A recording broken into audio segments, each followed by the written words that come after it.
Morning बच्चों, नमस्कार। देखिए, पिछली क्लास में बच्चों आपको हम ग्रामर का टॉपिक पढ़ा रहे थे, टेंस आपको पढ़ाए, एक्टिव से पेशिव कैसे बनाते हैं उसके सारे गुर मैंने आपको सिखाए, और डायरेक्ट और इनडायरेक्ट नरेशन के अंदर बच्चों जितने भी जो नियम होते हैं वो आपको बहुत अच्छे समझाए हमने। तो आपको क्या करना है कि वो जितनी भी ग्रामर की चीजें मैंने पढ़ाई बच्चों, उनके जो रूल्स हैं उनका कलेक्शन आपको अपने पास रखना चाहिए, क्योंकि वो चीजें आपके बहुत आगे तक काम आने वाली है। ग्रामर का जो बेस है बच्चों, वो टेंस, एक्टिव, पेशिव और डायरेक्ट इनडायरेक्ट जो है ये सबसे इंपॉर्टेंट टॉपिक्स हैं अंग्रेजी में। जैसे हिंदी में आप जानते हो, संधि समास उपसर्ग प्रत्यय पढ़ लो, पूरी Hindi complete. In the same way ठीक उसी प्रकार से अंग्रेजी में बच्चों और भी टॉपिक हैं, लेकिन ये जो 3 टॉपिक मैंने बताए, टेंस, एक्टिव, पेशिव और डायरेक्ट इनडायरेक्ट, इन्हीं पर वो सारे टिके हुए हैं। अगर उनका ज्ञान आपको नहीं भी है तो भी आपका काम चल जाएगा। Anyhow, today we are going to study a poem. आज बच्चों हम एक कविता पढ़ेंगे, and the name of the poem as it is written on the board is risks. बच्चों, कविता का नाम जैसा कि ब्लैक बोर्ड पर लिखा हुआ है, कविता का नाम क्या है? रिस्क है। रिस्क तो बच्चों आप जानते हो, रिस्क होती है। अब अपनी बीमारी क्या है, ये लोग जब क्या करते हैं, गांव के लोगों को तक आता है, गांव के लोग कहते हैं सुनो, कोई भी काम में आपको रिस्क नहीं लेनी चाहिए, ये प्रॉब्लम है अपने साथ। जबकि होता क्या है, होता है बच्चों ये, यानी ये सब पहले बोलना चाहिए। अपनी प्रॉब्लम क्या है, ये उच्चारण में बच्चों, भारोपीय भाषा में ऐसे होता है। रिस्क को आप रिक्स बोलेंगे, जानबूझ के बोलेंगे, है ना। तो हम क्या है, किसी नाम को उल्टा सुल्टा करके बोलते हैं। जन्म को गांव में लोग जलम बोलते हैं, जन्म को जलम बोलते हैं, न किसी का लका। तो ये चीजें हैं। बहरहाल आप इतना समझो बच्चों, गांव का आदमी अगर रिक्स बोलता है तो उसका मतलब रिस्क से होता है। अब रिस्क यानी क्या होता है? रिस्क यानी होता है बच्चों जोखिम। कोई भी काम अगर आप करते हो और उसमें खतरा होता है, खतरा को अंग्रेजी में बोलते हैं डेंजर। क्या बोलते हैं? डेंजर। और डेंजर को बच्चों बोलते हैं hazard, HAZARD। Clear? First grade के एग्जाम में सवाल पूछा गया था कि हजार्ड यानी क्या होता है, तो बच्चों हजार्ड यानी सब जानते हो खतरा होता है। पर उनका सवाल यह था कि हजार्ड यानी खतरा होता है, लेकिन खतरनाक मानी इसका एडजेक्टिव बनाओ। तो आपको पता है बच्चों ये नाउन है, और नाउन के अंत में लगा दो OUS, ये हो गया हजार्डस। ये डेंजर है बच्चों, डेंजर के अंत में लगा दो डेंजरस, तो डेंजरस हो जाएगा। तो बच्चों ये सीधा सा नियम यह है कि नाउन के अंत में जब आप OUS लगाते हैं तो जो नए शब्द का निर्माण होता है, जो the formation of the new word, नए शब्द की बच्चों जो फॉर्मेशन या जो व्युत्पत्ति होती है। क्या बोला बच्चों? नए शब्द की क्या होती है? उत्पत्ति नहीं बच्चों, व्युत्पत्ति। ध्यान दो, नए शब्द की जो व्युत्पत्ति होती है, व्युत्पत्ति का मतलब बच्चों क्या होता है? बनावट होता है। बनावट को और क्या बोलते हो? संरचना। और संरचना को और क्या बोलते हो? सिर्फ ये सकोटा दो रचना बोल दो। तो ये सब बातें बच्चों एक ही है। तो आप लोग क्या करते हो, उत्पत्ति और व्युत्पत्ति एक मान लेते हो। उत्पत्ति अलग चीज है, ओरिजिन ऑफ समथिंग, और बच्चों व्युत्पत्ति यानी होता है किसी चीज की बनावट और उसकी बनावट। ठीक है? तो आप ये बताइए कि जो ये है, अपनी बात चल रही थी कि ये है, तो बच्चों ये व्युत्पत्ति है, बनावट है, संरचना है, रचना है, सब एक ही बातें हैं। अब डेंजर शब्द जो है बच्चों, इसका मतलब होता है खतरा। खतरे से आपको कहा गया कि साहब खतरे का, जोखिम का क्या बनेगा? जोखिम पूर्ण। खतरे का बनेगा खतरनाक। बात एक ही है, जोखिम को चाहे खतरा को एक ही। अब बात बच्चों यह है, जिंदगी में खतरों का कितना महत्व है? क्या जिंदगी में खतरे होना अच्छी बात है या खराब बात है? अब बात बच्चों यह है कि खतरा होना चाहे अच्छी बात हो या खराब बात हो, ये तो दूसरी बात है। लेकिन मैं दूसरी बात कहना चाहता हूं। जो मैं कहना चाहता हूं वो यह है कि खतरा अच्छा है या बुरा है, प्रश्न ये नहीं है। लेकिन कड़वा सच ये है कि जिंदगी में पग पग पर क्या होता है? खतरा होता है। खतरा अच्छा है या बुरा है, ये सवाल नहीं है। सवाल ये है, बल्कि तथ्य ये है, बल्कि हकीकत ये है कि तल्ख हकीकत ये है कि जिंदगी में कदम कदम पर क्या होता है? खतरा होता है।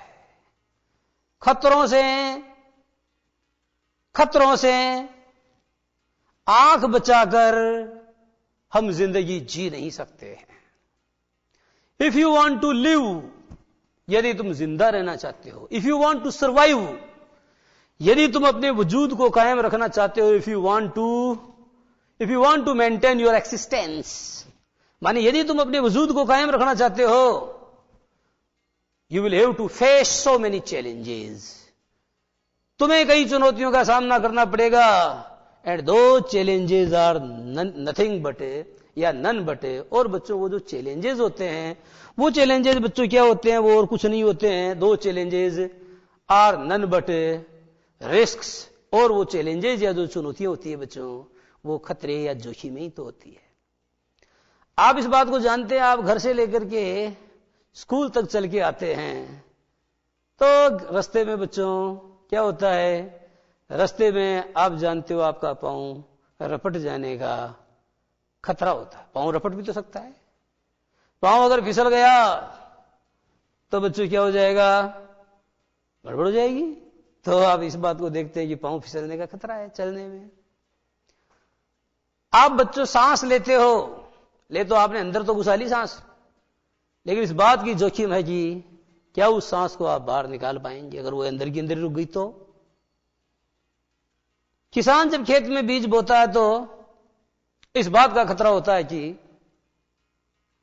उसने मान लो फसल का बीजारोपण तो कर दिया, पर बारिश अगर होगी नहीं, या गड़े गिर जाएंगे, गड़े से मतलब हेल स्टॉन, मेरा मतलब ओले अगर गिरते हैं, जिसे हिमपात कहते हैं, हिमवृष्टि होती है, तो सारी फसल चौपट हो जाएगी। खतरा नहीं है। तो क्या किसान इस डर से खेती करना बंद कर दे, इस खतरे के डर से खेती करना बंद कर दे कि साहब अगर ओले गिर जाएंगे तो मेरा कहने का मतलब यह है बच्चों, कदम कदम पर खतरा है, कदम कदम पर नाश का भय है।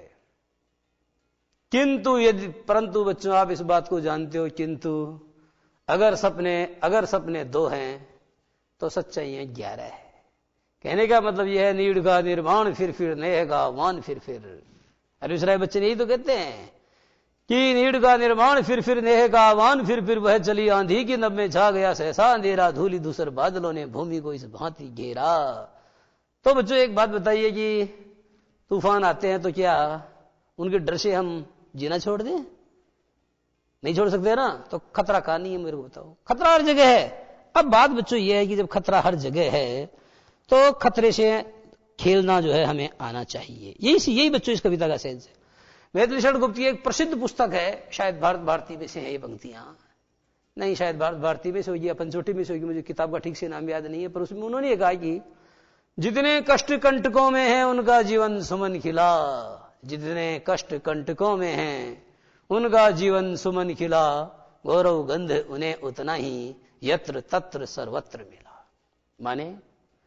माने कठिनाई तो बच्चों क्या है कि साथी दुख से घबराता है, दुख से तो अपना जो है जन्म जन्म का नाता है, साथी दुख से घबराता है। तो हमको दुख से नहीं घबराना चाहिए।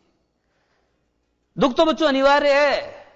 सोना क्या होता है, सोना बच्चों जब आग में जलता है तब जाकर के वो कुंदन बनता है। दिया जब अपने प्राणों को जलाता है तो संसार को क्या देता है, रोशनी देता है, अर्थात उजाला या प्रकाश देता है। ठीक है। जो राक्षागृह में जलते हैं वो ईश्वर मां निकलते हैं। ऐसा किसने कहा? दिनकर ने कहा है, जब पीछा जाता है इक्षु दंड बहती रस की धार, प्रचंड मानव जब जोर लगाता है तो पत्थर पानी बन जाता है। अब बच्चों बात दरअसल यह है कि आपकी जो कविता है उसकी पंक्तियां शुरू करता हूं, उसमें पहली लाइन है, to laugh is to risk appearing the fool, to laugh. तो बच्चों इसका मतलब ये हुआ कि हंसना किसको प्रकट करने का जोखिम है? हंसना बच्चों, to laugh is to risk appearing the fool. देखो बच्चों, to walk is a good exercise. अब बच्चों देखना आप, इसमें क्रिया है ये बच्चों, ये वर्ब है, इसमें मेन वर्ब यही है क्योंकि दूसरी वर्ब भी नहीं है, यानी होना। फिर बच्चों ये क्या है? टू वॉक माने क्या होता है? चलना। तो चलना हमारा काम है, चलना हमारा काम है। शिवमंगल सिंह सुमन अपनी कविता में कहता है, दो बात सुख दुख की हुई, कुछ बोझ मन का हट गया, अच्छा हुआ तुम मिल गई, कुछ रास्ता ही कट गया, क्या राह में परिचय कहें, राही हमारा नाम है, चलना हमारा काम है। चलना हमारा काम है में क्रिया है बच्चों, है या होना। चलना क्रिया नहीं है, चलना is the subject of the sentence, वो तो वाक्य का करता है। तो बच्चों आप ये देखो कि यहां चलना, टू वॉक इज चलना, इज माने है। ए गुड एक्सरसाइज का मतलब अच्छा व्यायाम, तो वहां मतलब चलना या टहलना एक अच्छा व्यायाम है। तो बच्चों आपने क्या देखा, ये करता है। तो मैं ये कहना चाहता हूं टू प्लस वर्ब की फर्स्ट फॉर्म को क्या कहते हैं, इन्फिनेटिव कहते हैं। क्या कहते हैं बच्चों, इन्फिनेटिव। ये वर्ब नहीं होती बच्चों, ये नाउन इक्विवेलेंट होता है। क्या होता है ये नाउन इक्विवेलेंट होता है। इसीलिए इसका प्रयोग बच्चों वर्ब के स्थान पर न करके या तो सब्जेक्ट के स्थान पर या ऑब्जेक्ट के स्थान पर या कॉम्प्लीमेंट के स्थान पर किया जाता है। मेरा मतलब यह है कि इन्फिनेटिव का प्रयोग वहां वहां किया जा सकता है जहां जहां नाउन का प्रयोग किया जाता है, सब्जेक्ट के स्थान पर या ऑब्जेक्ट के स्थान पर या कॉम्प्लीमेंट के स्थान पर। ये बच्चों प्लस नहीं आएगा। इन स्थानों पर बच्चों इसका प्रयोग कर सकते हो, सब्जेक्ट ऑब्जेक्ट या कॉम्प्लीमेंट। इसका मतलब ये हुआ an infinitive can be used at the place where a noun can be used. जिस स्थान पर, जिस किसी स्थान पर नाउन का प्रयोग किया जा सकता है, उस स्थान पर किसका प्रयोग किया जा सकता है, इन्फिनेटिव का किया जा सकता है। दूसरी बात, जब आप इन्फिनेटिव का हिंदी अनुवाद करते हो तो ना बच्चों आता है वाक्य में प्रयुक्त होने पर भी, लेकिन जब क्रिया का प्रयोग वाक्य में करते हो तो बच्चों ना लुप्त हो जाता है। जानते हो वाक्य, देखो एक शब्द है बच्चों, शब्द, ध्यान देना, ये तो शब्द है, और एक है पद। अब दोनों में क्या फर्क है बच्चों, ध्यान देना। पीना ये तो बच्चों शब्द है, क्रिया शब्द है ये, लेकिन जब आप इसका वाक्य में प्रयोग करोगे क्या होगा, वह पानी पी रहा है, तो बताओ ना कहां गया, ना तो गया, वह पानी पी चुका है। वह पानी पीता है, वह पानी पीता था, तो बच्चों ये पद है। पद का मेरा मतलब यह हुआ कि जब किसी शब्द का प्रयोग वाक्य में किया जाता है, जब कोई शब्द वाक्य में प्रयुक्त होने की योग्यता प्राप्त कर लेता है या किसी शब्द का प्रयोग वाक्य में करके उसका संबंध कर्ता क्रिया आदि के साथ में स्थापित कर दिया जाता है, तो बच्चों उसे शब्द नहीं बल्कि उसे क्या बोलते हैं, उसे पद कहते हैं। इसलिए व्याकरण में एक टॉपिक आता है, भारत मेरा देश है, भारत को अंडरलाइन करके कहा जाएगा इसका पद परिचय दो।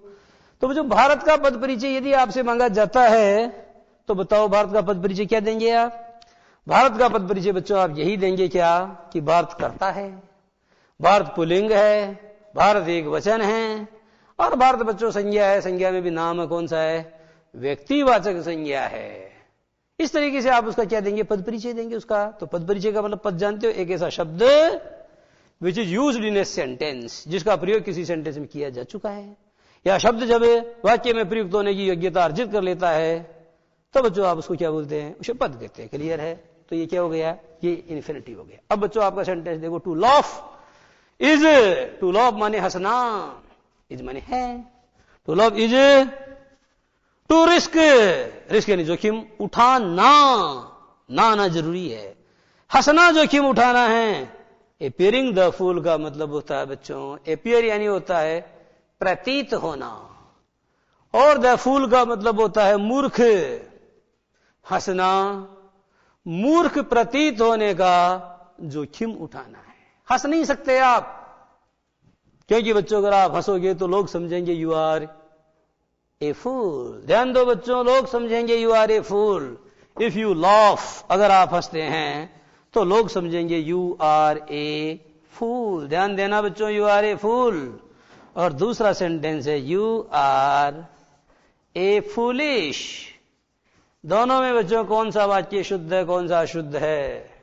यू आर ए फूल यानी होता है तुम एक मूर्ख हो, यू आर ए फूलिश का मतलब होता है तुम एक मूर्ख हो। दोनों का मतलब मूर्ख है बच्चों, लेकिन ये दूसरा वाला वाक्य बच्चों गलत है, ऊपर वाला सही है। ऐसा क्यों, ऐसा इसलिए बच्चों क्योंकि यू आर ए फूलिश, तो ऐसे बोल के देखो, देखिए यू आर ए ब्यूटीफुल, तो गलत है ना, क्योंकि यू आर ए ब्यूटीफुल यानी तुम एक सुंदर हो। तो बच्चों ए का प्रयोग नहीं होगा। क्यों नहीं होगा, क्योंकि ब्यूटीफुल क्या है, ब्यूटीफुल एक एडजेक्टिव है, जबकि मैंने कहा है कि no noun, no noun no article. Noun आएगा ही नहीं तो आर्टिकल कहां से आएगा, इसलिए आप कहते हो यू आर ब्यूटीफुल। उसी तरीके से बच्चों जो फुलिश शब्द है ना, फुलिश, इसमें ISS जोड़ा गया है। जरा ध्यान दो बच्चों, यह आपका FOOL फूल, और इसमें जोड़ो ISS, तो क्या हो जाएगा, फूलिश, यानी फूल यानी मूर्ख, और इसका मतलब मूर्ख जैसा। तो ये बच्चों ये नाउन है। ये इसका एडजेक्टिव बन गया है। ऐसे और भी कई शब्द जैसे बॉय है, तो बॉय और बॉइश का मतलब क्या होता है? लड़के जैसा। गर्ल तो क्या बन जाएगा? गर्लिश। ये हो गया गर्लिश। एक शब्द जो BOOR, बूर। बूर यानी क्या होता है? गंवार होता है।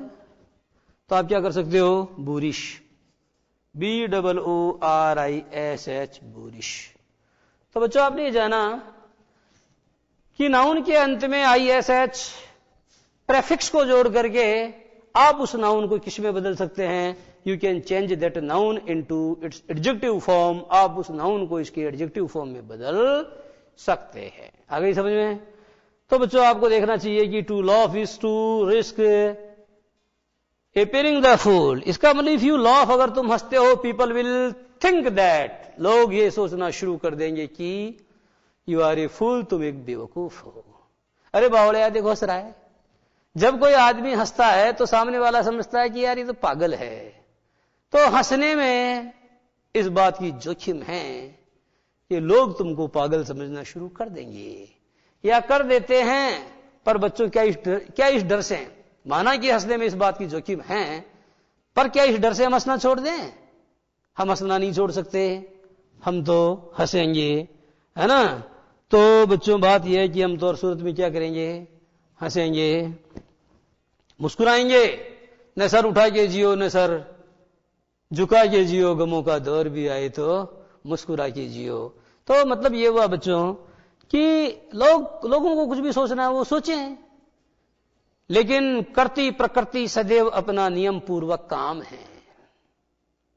उत्थान और पतन प्रकृति का क्रम एक अविराम है, किंतु करती प्रकृति सदैव अपना नियम पूर्वक काम है। तो बच्चों लोग अगर मान लो ये सोचेंगे तो हम हंसना नहीं छोड़ सकते, हम तो हंसेंगे। To weep is to risk appearing sentimental. Appearing की स्पेलिंग गलत है इसमें, है ना, APP होगा। बच्चों आप रो नहीं सकते हैं। You are not allowed to weep, आपको रोने की इजाजत नहीं है। You are not allowed to weep अर्थात आपको रोने की इजाजत नहीं है। एंड इफ यू वीप, और बच्चों यदि आप क्या करते हैं? यदि आप रोते हैं तो people will think that you have gone mad. लोग समझेंगे तुम क्या हो गए? पगला गए हो। You are sentimental. लोग समझेंगे, people will think that you are emotional, you are growing emotional. लोग समझेंगे कि तुम क्या हो? तुम जज्बाती हो। लोग समझेंगे कि तुम जज्बाती हो, लोग समझेंगे कि तुम जज्बाती हो। कहने का मतलब ये हुआ कि लोग ये समझेंगे कि तुम भावुक हो। अब क्या करे आदमी? बच्चों इधर गिरे तो कुआं, उधर गिरे तो खाई। हंसे नहीं तो जिए कैसे? और हंसे तो लोग हमें फूल समझते हैं। उसी तरीके से हम रोए नहीं, रोना भी जरूरी है। कभी कभी तो रोना पड़ता है। तो अगर जीवन में मान लो कई बार हम हारते हैं तो आंखों में आंसू आ ही जाते हैं, रोना भी कोई बुरी बात नहीं, कभी कभी रो भी लेना चाहिए। तो अगर मान लो आप रोते हैं तो लोग क्या समझते हैं? That you are emotional. People think that you are sentimental. लोग समझते हैं तुम तो सेंटिमेंटल हो। सेंटिमेंटल तक तो ठीक है, लेकिन लोग मेंटल भी समझ लें। एनी हाउ, तो बच्चों इस क्रम में अपनी बात जारी रहेगी, परंतु इससे पहले हम लेंगे 2 मिनट का ब्रेक।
तो बच्चों समझ में आ गया, to laugh is to risk appearing the fool, माने हंसना मूर्ख दिखाई देने का जोखिम उठाना है, रोना भावुक दिखाई देने का जोखिम उठाना है। To reach out for another is to risk involvement. यह है पंक्ति बच्चों जिस पर आपको गौर फरमाना होगा। To reach out for another, to reach out for another is to risk involvement. To reach out for another का मतलब यह है बच्चों, जैसे मान लो आपने मुझे पुकारा या आपने किसी को भी पुकारा। अब आपको पता है बच्चों कि द्रौपदी ने भगवान श्री कृष्ण को पुकारा और द्रौपदी ने भगवान श्री कृष्ण को सच्चे मन से पुकारा। अब पुकारा तो फिर उनको तो आना ही था, वो आए। आपको बच्चों पता, आप एक कहानी पढ़ते हो कि गजेंद्र मोक्ष, एक हाथी समुद्र में क्या करता जाता है और जाता तो एक मगरमच्छ क्या उसको पकड़ के पानी में खींचता है। खींचता तो खींचते खींचते उसको ले जाता है और वो डूबता जाता है, डूबता जाता है। और अंत में बच्चों जब उसका थोड़ी सी सूंड बाहर रह जाती है, जब उसको लगता है कि अब पल दो पल का शायर हूं मैं, पल दो पल मेरी कहानी है, पल दो पल मेरी हस्ती है, जब इस तरीके के भाव उसके मन में आते हैं कि पल दो पल के बाद ये जीवन ही खत्म हो जाएगा, तो बच्चों वो पूरे संसार से अपना ध्यान हटा करके वहीं वो जो पानी है, जलराशि है, उस जलराशि में से एक कमल लेकर के उस कमल को जो है अर्पित करते हुए कहता है, हे भगवान नारायण, हे संसार के मालिक, आप जहां भी हो, ये कमल मैं आपको अर्पण करता हूं, मेरे प्राणों की रक्षा कीजिए। कहते हैं भगवान अपना सुदर्शन चक्र लेके दौड़ के आए और उन्होंने तुरंत जो उस मगरमच्छ को मारा और उस गजेंद्र का मोक्ष किया। अब मुझे बताओ कि उसने पुकारा तो उसको तो आना ही था, उसने पुकारा तो उसको आना था, भक्त प्रहलाद ने पुकारा तो भगवान को तो आना था। रीच आउट का मतलब क्या होता है बच्चों? यह है रीच यानी पहुंचना, और रीच आउट का मतलब होता है बच्चों, रीच आउट का मतलब होता है कोई आपको पुकारे और आप उसकी सहायतार्थ वहां उपस्थित होते हैं, तो सहायतार्थ उपस्थित होना। रीच आउट का मतलब होता है बच्चों, जरा ध्यान दो, हिंदी का शब्द देखो, सहायतार्थ उपस्थित, स्थित एक तो और एक बच्चों उपस्थित, जैसे एक निदेशक एक उपनिदेशक, तो सहायतार्थ उपस्थित होना। अब बच्चों बात यह है कि कोई आपको पुकारता है और अगर आप उसकी सहायता करने के लिए उपस्थित होते हैं तो लोग क्या सोचते हैं, इनके बीच में कोई चक्कर है। यदि लड़की की मदद करने जाएंगे तो चक्कर है, और लड़के की मदद करने जाएंगे तो कहेंगे कोई न कोई गाल मेल है, something is wrong in the bottom, दाल में काला है। तो ये दुनिया है बच्चों, ये दुनिया है, ये पब्लिक है, इस पब्लिक का काम है कहना, ये पब्लिक है, पब्लिक का काम है कहना, तो पब्लिक तो बच्चों कहेगी। तो यहां यही समझाया गया है कि क्या करें, केशव कहीं न जाए का कहिए, क्या करें कुछ कहा नहीं जाता है। इफ यू रीच आउट, अगर आप पहुंचते हैं, in order to help somebody, यदि आप किसी व्यक्ति की सहायता करने के लिए पहुंचते हैं, तो people say that you are involved with him और हर, आप उस स्त्री या पुरुष के साथ में आपका कोई चक्कर है, कोई गालमेल है। अब क्या करें, क्या लोगों की इस प्रकार की बातें करने की वजह से हम लोगों की मदद करना छोड़ दें? अजी साहब उसने उसकी मदद की है तो उसका कोई ना कोई मतलब होगा, अरे यार मतलब होगा। तो क्या लोगों की ये जो टीका टिप्पणी है, ये लोगों की जग हंसाई है, क्या हम इससे अपना कर्तव्य करना बंद कर दें? सारी दुनिया यदि अपना कर्तव्य करना बंद कर दे तो भी हम अपना कर्तव्य करना छोड़ नहीं सकते।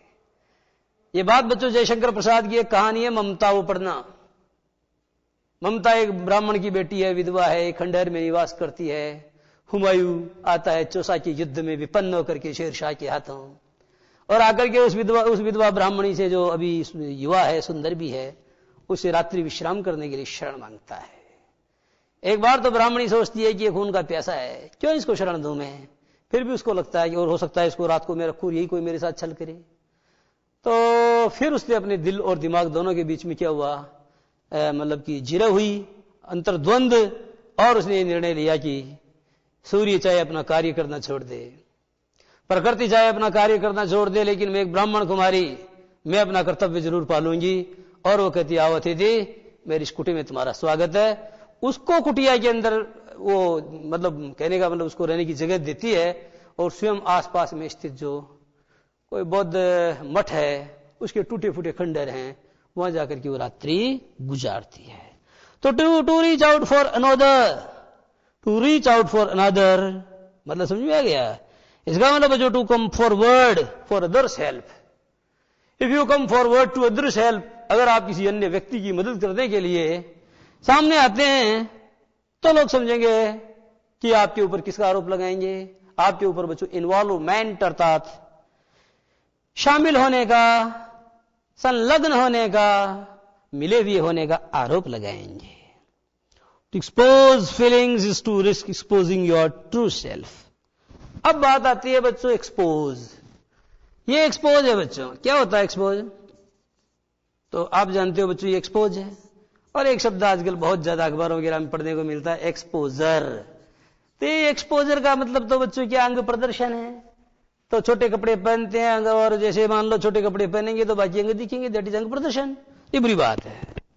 अब बात यह है कि बच्चों एक्सपोजर शब्द से बना है एक्सपोज, ये वर्ब है, तो एक्सपोज का मतलब ये है कि जैसे मान लो बच्चों मैंने शर्ट पहनी हुई है, और अगर मैं इसकी आस्तीन को खोल करके ऊपर करूंगा तो आपको क्या दिखाई देगी, मेरी कलाई दिखाई देगी। तो क्या होगा, यही एक्सपोज है। एक्सपोज यानी किसी चीज को उजागर करना। जैसे बादल छाए और बादलों में छुपा हुआ चांद और बादल हटे तो क्या एक्सपोज हो गया, वो चांद बच्चों एक्सपोज हो गया। घूंघट अगर हटा, ये जो चिलमन है, दुश्मन है हमारी, चिलमन अगर चेहरे से हटी तो क्या दिखेगा, चेहरा दिखेगा। तो चेहरा क्या हो जाएगा, वो बच्चों एक्सपोज हो जाएगा। बात समझ में आ गई है। अब बात यहां एक्सपोज का मतलब ये नहीं है, यहां इसका थोड़ा सा करके जैसे मान लो मेरे दिल में क्या है, तो बच्चों तुम्हारे दिल में क्या है, मेरे दिल में क्या है, हमें क्या पता तुम्हारे दिल में क्या है। लेकिन एक बात यह है कि आप तो कुछ लोग तो क्या बड़े गाग होते हैं, मन में जो बात होती है उसको जाहिर नहीं होने देते हैं, वो बड़े माहिर होते हैं इसलिए जाहिर नहीं होने देते हैं। लेकिन कुछ बोले वाले जीव क्या करते हैं, जो मन में आती है वो बोल देते हैं। There is no difference between their saying and doing, उनकी कथनी और करने में कोई फर्क नहीं होता है। कौन सा इंसान अच्छा है, क्या आपकी कथनी और करनी अलग अलग होनी चाहिए या कथनी और करनी एक होनी चाहिए? तो बच्चों कहते तो हम यही हैं, पढ़ाते तो आज तक यही है कि बच्चों सत्य बोलना चाहिए, सत्य का मतलब आपकी कथनी और करनी में कोई फर्क नहीं होना चाहिए। हमारे भारत के आदर्श तो यही कहते हैं।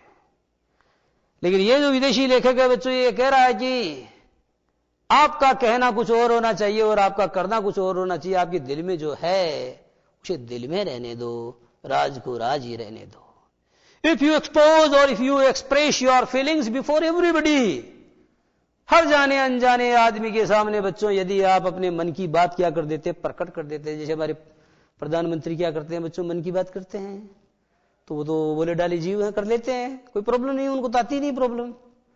पर यहां लेखक महोदय ये कहते हैं हमारे कि if you express your feelings before everybody, non और अननॉन, आप बच्चों परिचित अपरिचित जाने अनजाने किसी भी व्यक्ति के सामने यदि आप अपने जज्बात या अपने मन की भावनाओं को प्रकट करेंगे तो लोग क्या समझेंगे? तो बच्चों समस्या ये आएगी that you will expose your true self. तो बच्चों इसका आपका जो ट्रू यानी होता है सच्चा, और सेल्फ यानी क्या होता है बच्चों, जरा ध्यान देना, स्वत्व। इससे बच्चों आपका जो स्वत्व है, अर्थात बच्चों इससे जो है आपकी खुदाई, खुद और ये खुदाई, ये खुदाई बच्चों वो नहीं है जो खुदाई आप खुदाई करते हो, ये खुदाई उर्दू का शब्द है। एक तो खुदाई करते हो और एक खुदाई होती है। आपकी खुदाई, खुद से मतलब खुद होता है आदमी, तो आपका मतलब कि स्वत्व, आपका स्वत्व क्या हो जाएगा बच्चों, एक्सपोज हो जाएगा। आपका स्वत्व से मतलब आपका भरम, ये भरम क्या बच्चों, क्या बोला मैंने, भ्रम अलग चीज है, भरम अलग चीज है, भ्रम भरम। तो आपका बच्चों जो भरम बना हुआ है लोगों में, जैसे बच्चों मैं आपको इंग्लिश पढ़ाता हूं और आप पढ़ते भी हो, और असल में मुझे ज्यादा इंग्लिश नहीं आती है। अब यह है कि मैं अपना काम अपने तरकीब से चला लेता हूं, तो मेरा भरम बना हुआ है। क्या बना हुआ है? मेरा भ्रम बना हुआ है। पर बात यह है कि यदि 10 एक्सपर्ट मिलकर के बैठ जाएं और वो मुझे अंग्रेजी में 10 उल्टे सीधे कई सवाल पूछेंगे तो वो जितना सोचते हैं उतना विद्वान नहीं हूं मैं। बच्चे जितना मेरे बारे में सोचते हैं कि साहब ये 10वीं को इतना गुरुजी पढ़ा रहे हैं तो इनको तो सारी चीजों का इंटरेस्ट हो जी। तो आपने मेरे प्रति जिस तरीके की कल्पनाएं की हुई हैं उस स्तर का विद्वान मैं वास्तव में नहीं हूं। अगर नहीं हूं तो मेरा भ्रम तो बना हुआ है।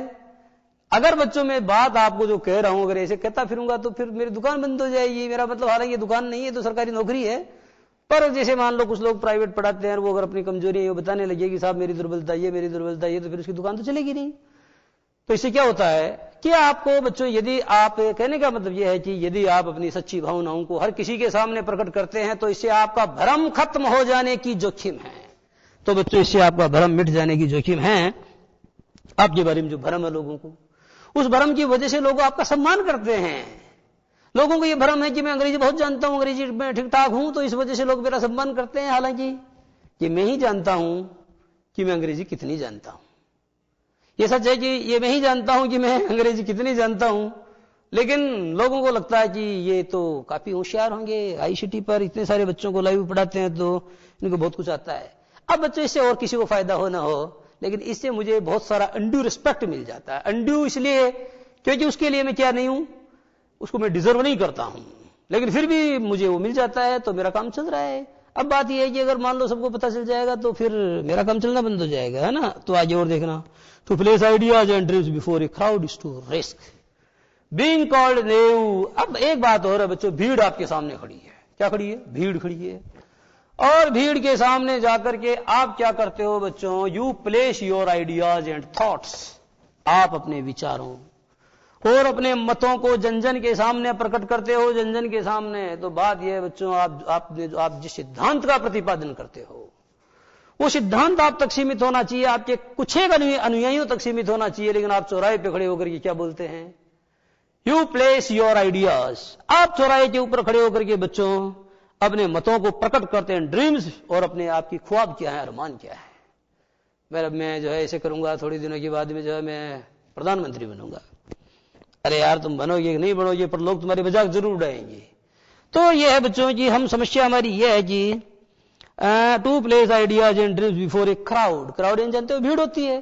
तो बिफोर मैनी पीपल, अनेक लोगों के सामने, if you express your ideas and dreams, यदि आप अपने विचारों, अपने ख्यालों और अपने अरमानों को लोगों के सामने जाहिर करते हैं, तो बच्चों इसमें क्या है? टू रिस्क, ठीक है बच्चों, is to risk being called naive. तो इससे बच्चों एक रिस्क है, लोग आपको नेव कहेंगे। ये शब्द है बच्चों नेव। ये नेव है बच्चों। तो एक तो नेव होता है, इसका मतलब क्या होता है? अनाड़ी। क्या होता है इसका मतलब? अनाड़ी। ठीक है। तो एक तो अनाड़ी होता है बच्चों, आप जानते हैं। वेटेरन होता है। तो वेटेरन कौन होता है? एक तो है जिसको बहुत ज्यादा अनुभव होता है, और एक है जिसको बहुत ज्यादा अनुभव नहीं होता है। तो ये नेव है बच्चों। इसे नेव भी कहते हैं, नोविस, NOVICE। और इन दोनों का विलोम शब्द क्या हो जाएगा बच्चों? वेटेरन हो जाएगा। तो ये जो बच्चों ये वेटेरन है, ये वेटेरन होता है बहुत ही खाया खेला आदमी होता है, गांठ गांठ का पानी पिया हुआ होता है। तो वो होता है बच्चों वेटेरन, बहुत प्रवीण, बहुत पारंगत। To love is to risk not being loved in return. ये बच्चों आपके लिए सबसे ज्यादा काम की लाइन है, किशोरों के लिए खास तौर पर। तो यह बताया गया है कि प्यार करना भी बच्चों क्या है? To love. इसका मतलब है बच्चों डू नॉट लव एनीबडी। किसी को प्यार मत करना। And if you do that, और अगर आप ऐसा करोगे तो इसमें बहुत खतरा है। क्या खतरा है बच्चों?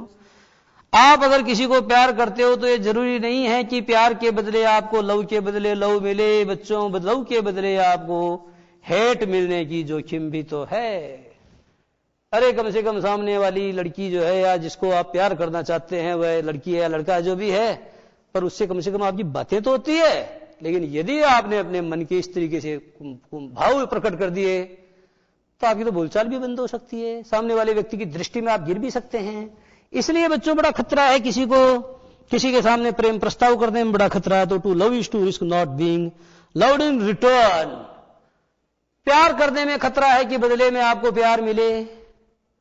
भाई आपको हक है कि आप किसी को प्यार कर सकें, यह आपका अधिकार है, लेकिन आप किसी सामने वाले को मजबूर नहीं कर सकते कि वह भी आपको प्यार करे। आपके पास ज्यादा तो आप करते रहो, तो ये तो बच्चों क्या हो जाएगा, ये तो वन वे हो जाएगा, वन वे लव, एक तरफा प्यार। लेकिन प्यार कैसा होना चाहिए, सखी पतंग भी जलता है दीपक भी जलता है, दीपक के जलने में आली फिर भी है जीवन की लाली, किंतु पतंग भाग्य लिपिकाली किसका वश चलता है। तो प्यार को दो तरफा होना चाहिए, प्यार को द्विपक्षीय होना चाहिए। अब प्रश्न यह है कि आप अगर प्यार की शुरुआत करते हैं तो बिल्कुल खतरा है, इस बात का खतरा है कि आप तो प्यार कर रहे हैं लेकिन सामने वाले का जवाब क्या मिलेगा, आपको नकारात्मक भी तो मिल सकता है। तो बच्चों इस डर से कि लोग हमें कहीं नफरत न करने लगे, क्या हम मोहब्बत करना छोड़ दें? नहीं, हम मोहब्बत तो करेंगे।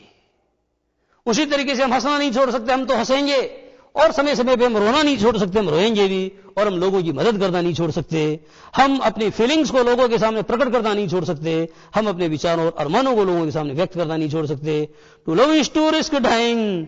जिंदगी में बच्चों क्या है, जीने में मरने की जोखिम है। हम जी तो रहे हैं लेकिन इस बात की जोखिम है कि हम कहीं मर न जाएं। तो बच्चों मरने के डर से क्या हम जीना छोड़ दें? ये तो सत्य है कि हम मरेंगे, इसमें कोई डाउट नहीं है। आए हैं तो जाएंगे, राजा रंग फकीर, एक सिंहासन चढ़ी चले एक बंधे जंजीर। इसमें तो बच्चों कोई शक नहीं है कि मरना एक दिवस निश्चय है, ये तो सबको पता है। पर इस डर से कि हम कितने दिनों के बाद में मरेंगे, तब मरेंगे तब मरेंगे, तो बच्चों हम इतने दिनों बाद मरेंगे, तो क्या हम आज ही क्या कर दें? मरण के उस डर से क्या हम आज भी जीना छोड़ दें? तो इस तरीके से बच्चों यह है कि इसका सारांश क्या है, इस पाठ का सारांश बच्चों ये निकलेगा, no pain no gain. No pain no gain का मतलब जो आदमी जोखिम नहीं उठाएगा, कोई दर्द नहीं उठाएगा, वो जिंदगी में कुछ पाएगा नहीं। इसका मतलब क्या हुआ, जिंदगी में जोखिम उठाना बहुत जरूरी है, कदम कदम पर जोखिम है। तो बच्चों इस क्रम ये समझो, ये आज की बात यही समाप्त, और आगे वाली बात अगली क्लास में। नमस्कार।